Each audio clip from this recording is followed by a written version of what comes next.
Or maybe he just happens to be a good man.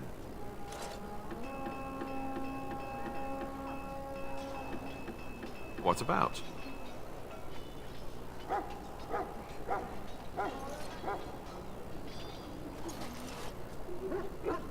So I imagine.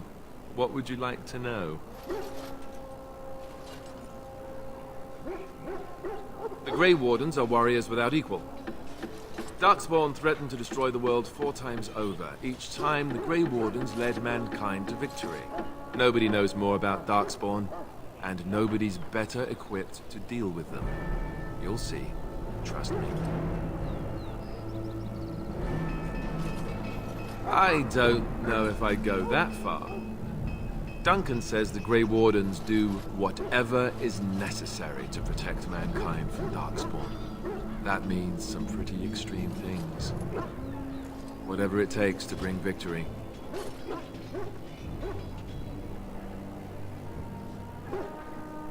Well, let's see.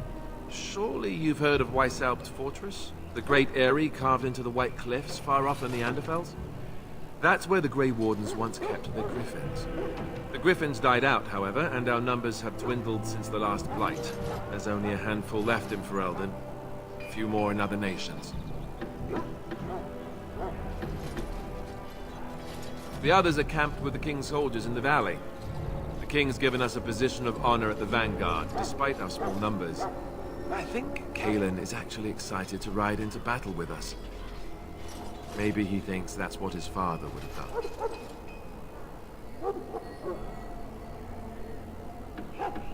King Maric, Cailan's father, reaffirmed the power the Grey Wardens were given during the Blights.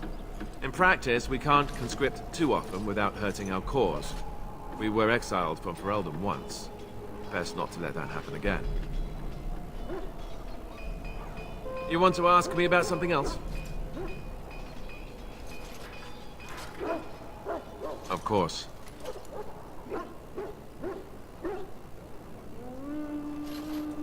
You want the Chantry's version or the truth?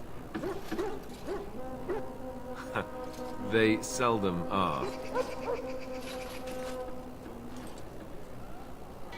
According to the Chant of Light, the Maker imprisoned the old gods underground long ago, as punishment for tricking mankind into worshipping them. The old gods still whispered to some men and taught them magic. These men became the Magisters of the Tevinter Empire. The Magisters used their gift to enter the Golden City, tainting it and themselves.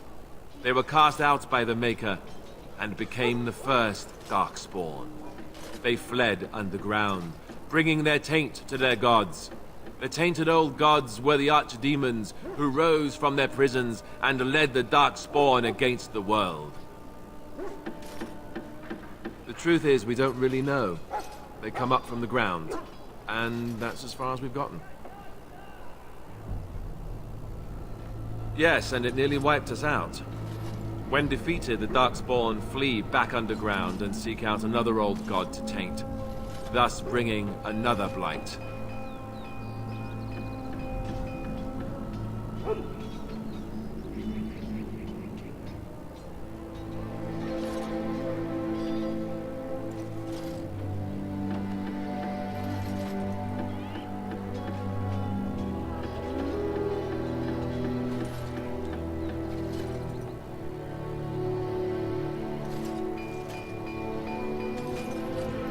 We haven't seen it yet. People are beginning to think this is just an unusually large Darkspawn raid without an Archdemon to unify them.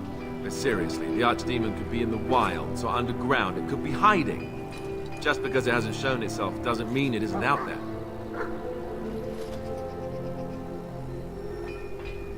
They've controlled the deep roads ever since they defeated the Dwarven kingdoms.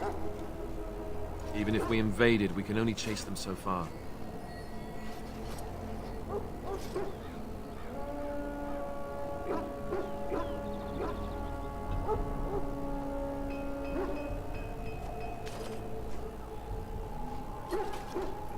The old gods were dragons, so the stories say. Big ones. Intelligent, even.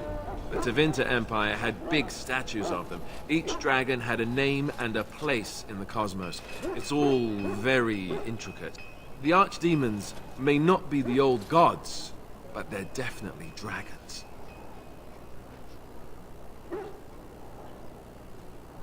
The Grey Wardens killed so many Darkspawn by the end of the last Blight, people decided they were gone for good. Of course.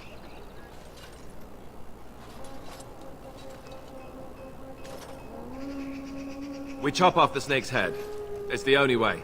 According to texts, the most famous Grey Warden leader, Garahel, killed the Archdemon Underal in personal combat at the Battle of Aesley to end the last Blight.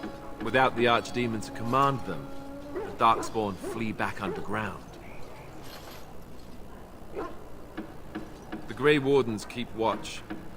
We feel the Darkspawn when they come. You'll understand after the joining, if you... well, you'll understand. Not to mention people start to notice when Darkspawn pour out of the wilds and taint everything around them. Just a guess.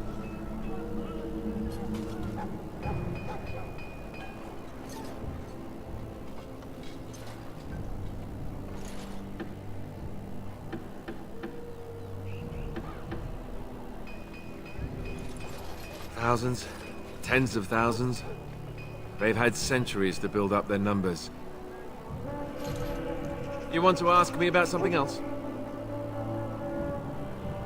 Duncan is the leader of the Grey Wardens in Ferelden, which he would say doesn't mean much, as there aren't many of us here. Yet, beyond that, he's a good man, a good judge of character. I owe him a lot. What about you? What do you think of him?